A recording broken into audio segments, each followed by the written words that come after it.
सूरत कलम की आयत नंबर 51 और 52 आयत का तरीका भी बता देता हूं, आपको इजाजत भी दे देता हूं। और यह उस वक्त की बात है जब मैं 30वां पारा पढ़ता था उस्ताद जी से। 30वां पारा 78 की बात है, गालिबन 78 की बात है।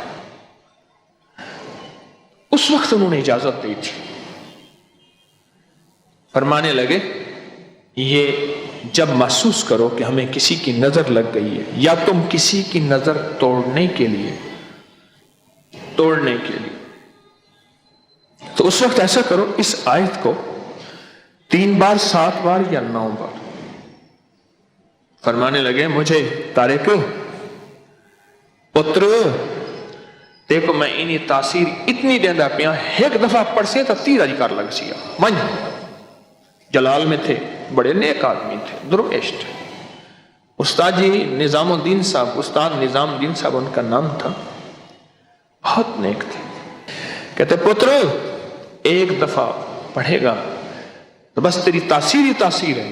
और अल्लाह का वली अगर कभी जलाल और कमाल में बैठा हो और मुंह से निकाल दे रब्बे काबा की कसम, अल्लाह कर देता है। यह आयत है सूरत कलम, आयत नंबर 51 और 52, 51, 52।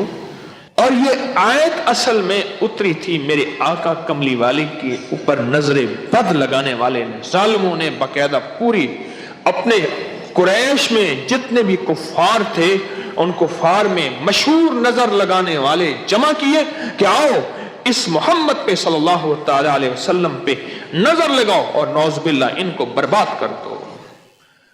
वह शम्मा क्या विजय जिसे रोशन खुदा करे।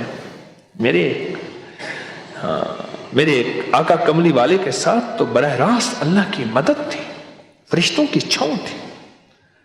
और अल्लाह ने यह कुरान की फिर आयत उतारी कि मेरे हबीब इन्होंने आपके ऊपर यह वार किया है, हमने आपकी हिफाजत का खुद जिम्मा ले लिया।